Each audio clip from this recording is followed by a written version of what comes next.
வணக்கம். நவம்பர் 4ஆம் தேதி புதன்கிழமை. இன்றைக்கி ஷேர் மார்க்கெட் எப்படி இருந்ததுன்னு விரைவாக பார்க்கலாங்க. டாப் கெய்னர்ஸ் யார், டாப் லூசர்ஸ் யார், நிஃப்டி செக்டர் வைஸ் பர்ஃபார்மன்ஸ் எப்படி இருந்தது, குறிப்பாக ஐடி செக்டர் மற்றும் ஃபார்மா செக்டர் எப்படி இருந்தது, கெய்னர்ஸ் வித் ஹை வால்யூம் மற்றும் லூசர்ஸ் வித் ஹை வால்யூம் அப்படின்ற லிஸ்ட்டையும் பார்க்கலாங்க. இது எப்படி சொல்கிறேன்னா, இன்றைக்கி வால்யூம் கூட கம்பேர் பண்ண போகிறது 10 நாளைக்கான ஆவரேஜ் வால்யூமு. ஸோ அதில் 100%க்கு மேலே இருக்கிற ஷேர்ஸ் என்னென்ன அப்படின்றத விரைவாக பார்க்கலாம். முக்கியமான டிஸ்க்ளைமர், நான் செபி ரெஜிஸ்டர்ட் அட்வைசர் கிடையாது. இந்த வீடியோவில் காட்டப்படக்கூடிய ஸ்டாக்ஸ் எல்லாமே இன்ஃபர்மேஷனல் பர்பஸ்க்காக மட்டுமே. இதில் இன்வெஸ்ட் செய்யுங்கன்னு சொல்கிற வீடியோ கிடையாது. எந்த ஒரு இன்வெஸ்ட்மெண்ட்லேயும் ரிஸ்க் இருக்குங்க. ரிஸ்க்கு புரியாமல் இன்வெஸ்ட் செய்யாதீங்க. ரிஸ்க்கு புரியலன்னா தயவு செஞ்சு இன்வெஸ்ட்மெண்ட்டை தவிர்த்துருங்க. இன்றைக்கி வீடியோக்குள்ளே டீட்டெயிலில் போகிறதுக்கு முன்னாடி நம்ம ருபி டிரைவர் சேனல் சப்ஸ்கிரைப் பண்ண அனைத்து நல்ல உள்ளங்களுக்கும் நன்றி. வீடியோ பிடிச்சிருந்ததுன்னா லைக் அண்ட் சப்ஸ்கிரைப் பண்ணுங்கள். தெரியாதவங்களுக்காக தயவு செஞ்சு ஷேர் பண்ணுங்கள். சரிங்க, நிஃப்டி இன்றைக்கி 95 புள்ளிகள் அதிகம் பெற்று 0.8% அதிகமாக க்ளோஸ் ஆகிருக்குங்க. ஸோ க்ளோசிங் ப்ரைஸ் பார்த்திங்கன்னா 11,908.50 இன்றைக்கி க்ளோசிங் நிஃப்டி.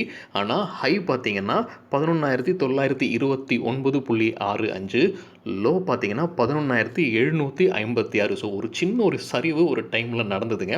அதை பற்றியும் நம்ம பேசுவோம். ஸோ இதுதான் இன்றைக்கி நிஃப்டி க்ளோஸ் ஆன விதம். ஸோ இப்போ நம்ம பார்த்துக்கிட்டு இருக்கிறது நிஃப்டியோட 15 மினிட் சார்ட். ஸோ 15 மினிட் சார்ட்டில் பார்த்தீங்கன்னா இதுதான் இன்றைக்கி ஓப்பனிங் கேண்டலுங்க. First 15 minute candle. ஸோ அது பாசிட்டிவாகவே ஓப்பன் ஆகிருக்கு. ஸோ இது பார்த்திங்கன்னா கொஞ்சம் நேரத்துக்கு ஓப்பன் ப்ரைஸ் தான் லோவாகவே இருந்தது. இது நம்ம எடுத்துருக்கிற சார்ட் பார்த்திங்கன்னா ஜெரோதாவில் கைட்டு. ஸோ இது நல்லா போய்கொண்டு இருக்கிற டைமில் இந்த ஒரு ஸ்லைடு தான் கிட்டத்தட்ட ஒரு 11 மணி அளவில் ஒரு நியூஸ் வந்ததுங்க. அதாவது யூஎஸ் எலெக்ஷன்ஸ் டொனால்ட் ட்ரம்ப்புக்கும் ஜோ பிடனுக்கும் ரொம்ப கடுமையான போட்டி போய் கொண்டிருக்கிறது. யார் ஜெயிச்சிருக்காங்கன்னு இன்னும் இந்த வீடியோ ரெக்கார்ட் செய்கிற வரைக்கும் இன்னும் தீர்மானிக்கவில்லைங்க. டொனால்ட் ட்ரம்ப் ஒரு ஸ்டேட்மெண்ட் கொடுத்துருக்கிறாரு. அது அவர் தான் ஜெயிச்சிருக்கிறதாகவும் அவர் இந்த கவுண்டிங் ப்ரொசீஜருக்கு மேலே கோர்ட்டில் கேஸ் போட போகிறதாகவும் ஒரு நியூஸ் வெளியே வந்தது. அது இந்த நம்ம டைம் மதியம் 1 மணி அளவில். ஸோ அப்போ ஒரு திடீர்னு ஒரு சரிவு ஏற்பட்டது. இது நிஃப்டியில் மட்டும் இல்லைங்க, ஐடிலையும் ஆச்சு. அதையும் நம்ம பார்ப்போம். ஸோ அந்த சரிவு காரணமாகத்தான் நிஃப்டி இன்றைக்கி 11,750 டெஸ்ட் பண்ணுச்சு. அதுக்கப்புறம் திருப்பியும் ரிக்கவர் ஆகி மேலே போச்சுங்க. ஸோ அந்த ஒரு சடன் ஷேக் இருக்குது. ஒரு அன்சர்டனிட்டி இப்போ நிலவுது. யார் பிரசிடெண்ட்டாக போகிறா, இல்லைனா இது கோர்ட்டில் கேஸ் போயிட்டு ரொம்ப நாள் இழுத்தடிக்க போகிறாங்களா அப்படின்ற ஒரு அன்சர்டனிட்டியும் இருக்குங்க. சரிங்க, அது நான் முன்ன சொன்ன மாதிரி இது நிஃப்டி ஐடியோட 15 மினிட் சார்ட். இதுவும் ஜெரோதா கைட்டில் தான் எடுத்திருக்கோம். இதில் பார்த்தீங்கன்னா எனக்கு opening candle first 15 minute candle பாருங்கள், ஒரு பெரிய க்ரீன் இருக்குது.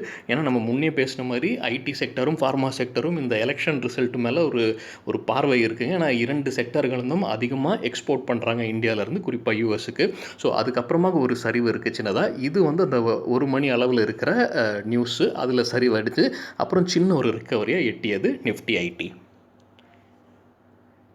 சரிங்க, எந்தெந்த செக்டர்கள் இன்றைக்கி நல்லா பர்ஃபார்ம் பண்ணியிருக்காங்க, சிலதெல்லாம் நல்லா பர்ஃபார்ம் பண்ணல அப்படின்றத பார்க்கலாங்க. நிஃப்டி பேங்க் ஃப்ளாட்டாக இருந்தது, ஆல்மோஸ்ட் 0.35% தான். நிஃப்டி ஆட்டோ பார்த்திங்கன்னா 0.67% அதிகரிச்சிருக்கு. ஃபினான்ஷியல் சர்வீசஸ் ஃப்ளாட்டாக இருக்குங்க, -0.08 தான். நிஃப்டி ஐடி பார்த்தீங்கன்னா 1.78, ஒரு கட்டத்தில் ரொம்ப அதிகமாக இருந்தது. அதுக்கப்புறம் அந்த 1 மணிக்கு அப்புறம் ஒரு சரிவை சந்திச்சுது. நிஃப்டி மீடியா 0.17, நிஃப்டி மெட்டல் கொஞ்சம் நெகட்டிவில் க்ளோஸ் ஆயிருக்குங்க, அதாவது -0.31. நிஃப்டி ஃபார்மாவும் நல்ல பாசிட்டிவாக முடிஞ்சிருக்கு, +2.18. ரியாலிட்டி செக்டர் -1.85% சரிவை சந்திச்சிருக்குங்க. சரிங்க, டாப் 5 கெய்னர்ஸ் இது நிஃப்டியில் யாரெல்லாம் அப்படின்றத விரைவாக பார்க்கலாங்க. இதில் பார்த்தீங்கன்னா இண்டஸ் இன் பேங்க் இருக்குது, 4.89% அதிகரிச்சிருக்கு. இன்றைக்கி சன்ஃபார்மா, நேற்றும் சன்ஃபார்மா அதிகரித்ததை பார்த்துருந்தோம். இன்றைக்கி 3.69% அதிகரிச்சிருக்கு. டிவிஸ் லேப், அதுக்கப்புறம் Cipla. So 3 pharmaceutical company top 5லேயே இருக்குது. ஃபார்மாசூட்டிக்கல்ஸ் நல்லாவே இன்றைக்கி பெர்ஃபார்ம் பண்ணியிருக்கு. இன்றைக்கி ரிலையன்ஸும் டாப் 5ல் இடம் பிடிச்சிருக்குங்க. இதனால் கூட இருக்கலாம் நிஃப்டி மேலே போனதுக்கு. 3.25% அதிகரிச்சிருக்கு ரிலையன்ஸ். கடந்த 2 நாளாக சரிவை சந்திச்சுக்கிட்டு இருந்தது ரிலையன்ஸ், கிட்டத்தட்ட 10% இழந்தாங்க. இன்றைக்கி 3.25% அதிகரிச்சிருக்கு ரிலையன்ஸில். டாப் 5 லூசர்ஸ் இன்றைக்கி யாருன்னு பார்க்கலாங்க. நிஃப்டியில் இது யூபிஎல் கெமிக்கல் கம்பெனி. அவங்க இன்றைக்கி 3.90% சரிவை சந்திச்சிருக்காங்க. 2 பேங்க்குகள் இருக்குங்க, ஆக்சிஸ் பேங்க் மற்றும் ஐசிஐசிஐ பேங்க். ஹெச்டிஎஃப்சியும் இழந்திருக்கு, 2.16%. ஹிண்டல்கோவும் 1.78% இறங்கியிருக்கு இன்றைக்கி. சரிங்க. கெய்னர்ஸ் வித் ஹை வால்யூம் யாரெல்லாம்னு பார்க்கலாங்க. இதுக்கு அர்த்தம் என்னென்னா, ஷேர் ப்ரைஸ் அதிகரிச்சிருக்கு, வால்யூமும் 100%க்கு மேலே அதிகரிச்சிருக்கு இன்னைக்கு. எது கூட கம்பேர் பண்ணுறோன்னா, கடந்த 10 நாளுடைய ஆவரேஜ். ஸோ இதில் கேர் ரேட்டிங்ஸ் பார்த்தீங்கன்னா, இன்றைக்கி ஷேர் ப்ரைஸ் மட்டும் 20% அதிகரிச்சிருக்குங்க. ஸோ வால்யூம் பார்த்தீங்கன்னா 1580க்கு மேலே இருக்குது வால்யூம் சேஞ்ச். அடுத்தது 2 டைஸ் அண்ட் பிக்மெண்ட்ஸ் கம்பெனிஸ் இருக்குது. அசாஹி, சாங்வான் மற்றும் கிரி இண்டஸ்ட்ரீஸ். கிரி இண்டஸ்ட்ரீஸ் கொஞ்சம் பாப்புலரானது தான். அது இன்றைக்கி 6%க்கு மேலே அதிகரிச்சிருக்கு. வால்யூம் பார்த்திங்கன்னா 349% அதிகரிச்சிருக்கு. ஹனிவெல் ஆட்டோமேஷன் கம்பெனி இருக்குங்க. இது நம்ம சேனலில் டீட்டெயில்டாக ஒரு ரிசல்ட் அனலைஸ் பண்ணியிருந்தோங்க. அவங்க கடைசி 6 ஆண்டுகளோட ஆனுவல் ரிப்போர்ட் அனலைஸ் பண்ணியிருந்தோம். இது வந்து அதிக ஏர்னிங்ஸ் பர் ஷேர் கொடுக்கக்கூடிய ஒரு கம்பெனி இது. இன்றைக்கி அதிகரிச்சிருக்கு. 5.13% அதிகரிச்சிருக்கு. வால்யூம் பார்த்திங்கன்னா 280% அதிகரிச்சிருக்கு. இதில் நவீன் ஃப்ளூரன் இருக்குது. டிடிகே ஹெல்த் கேரும் கொஞ்சம் பிரபலமான கம்பெனி தான். சன்ஃபார்மா இருக்குது. இரண்டுமே ஃபார்மசியூட்டிக்கல்ஸ். ஸோ டிடிகே ஹெல்த் கேர் பார்த்திங்கன்னா 4.7% அதிகரிச்சிருக்கு ஷேர் ப்ரைஸ். வால்யூம் 141%. சன்ஃபார்மாவும் 3.92% அதிகரிச்சிருக்கு ஷேர் ப்ரைஸ். 475% அதிகரிச்சிருக்கு வால்யூம். அதானி கேஸும் ஸ்ரீலெதர்ஸும் நேற்று நம்ம பார்த்த வீடியோவும் ஸ்ரீலெதர்ஸ் இருந்ததுங்க. லெதர் ப்ராடக்ட்ஸ் ஒரு நியூஸ் இருந்தது லெதர் ரிலேட்டடாக. ஸோ அது இன்றைக்கு திருப்பியும் அதிகரிச்சிருக்கு 3.57%. வால்யூம் 173%. சுந்தரம் ஃபாஸ்ட்னஸோட ரிசல்ட் வந்துருந்ததுங்க. அவங்க டிவிடெண்டும் அனௌன்ஸ் பண்ணியிருக்காங்க போல இருக்குது. ₹1.30 ஒரு ஷேருக்கு அனௌன்ஸ் பண்ணியிருக்காங்கன்னு நினைக்கிறேன். ஸோ ரிசல்ட்டை பாசிட்டிவாக எடுத்துருக்காங்க. மார்க்கெட் ஹவுஸில் தான் ரிசல்ட் வந்தது. பாசிட்டிவாக எடுத்துருக்கு போல இருக்குது ஷேர் மார்க்கெட்டு.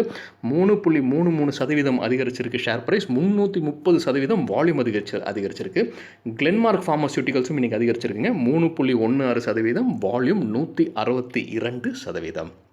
சரிங்க. இதே வந்து losers with high volume share price குறைஞ்சிருக்கும். வால்யூம் 100%க்கு மேலே ஏறி இருக்கும். அதே கிரைட்டீரியா தாங்க. ஆனால் ஷேர் ப்ரைஸ் கம்மியாக இருக்கும். இதில் பார்த்தீங்கன்னா டேன்லா பிளாட்ஃபார்ம்ஸ் கம்ப்யூட்டர் சார்ந்த செக்டர் 340.45 இன்னைக்கு க்ளோசிங் ப்ரைஸ் 5% இன்றைக்கி சறுக்கி இருக்குது. வால்யூம் பார்த்திங்கன்னா 124%. யூபிஎல் பிரபலமான ஆக்ரோ கெமிக்கல் கம்பெனி இன்றைக்கி பார்த்திங்கன்னா 3.76% சரிஞ்சிருக்கு ஷேர் ப்ரைஸ். 185% வால்யூம் அதிகரிச்சிருக்கு. அப்புறம் விசாகா இண்டஸ்ட்ரீஸ் இருக்குது. அது வந்து 2.17% சரிஞ்சிருக்கு. வால்யூம் பார்த்திங்கன்னா 144% அதிகரிச்சிருக்குங்க. சரிங்க. விரைவாக நாளைக்கு எந்தெந்த கம்பெனிகள் ரிசல்ட் கொடுக்குறாங்க அப்படின்றத விரைவாக பார்க்கலாம். Berger paints, Bajaj electric, Dalmia Bharat, Novartis India, Somany ceramics, Torrent pharma, Vinati organics, Inox அவங்களும் ரிசல்ட் கொடுக்குறாங்க. Godrej consumer, Emami, Dish TV, Adani power 2 கம்பெனிகள் இருக்குங்க. அதாவது நாளைக்கு ரிசல்ட் அதானி பவர் மற்றும் Adani transmission. Ambika cotton result announce பண்ணுறாங்க. Container corporation of India result announce பண்ணுறாங்க. பிரதாப் ஸ்நாக்ஸ் மற்றும் சமன்லால் சேட்டியா வந்து அரிசி வியாபாரம் பண்ணுற கம்பெனிங்க. சரிங்க. இதுதான் இன்றைக்கி ஷேர் மார்க்கெட்டில் நடந்த சில விஷயங்கள்ங்க. உங்களுக்கு ஏதாவது இன்ட்ரெஸ்டிங்கான விஷயம் தென்பட்டதுன்னா தயவு செஞ்சு ஷேர் பண்ணுங்கள். அனைவருக்கும் உபயோகமாக இருக்கும். முக்கியமாக நம்ம பார்க்க வேண்டியது யூஎஸ் பிரசிடென்ஷியல் எலெக்ஷனோட ரிசல்ட் வருமா, இல்லைனா அது இழுத்தடிக்கப்படுமா, கோர்ட் கேஸுன்னு லீகலாக போய் இன்னும் இழுத்தடிக்கப்படுமா அப்படின்ற ஒரு அன்சர்டனிட்டி நிலவரத்துக்கான வாய்ப்புகள் இருக்குது.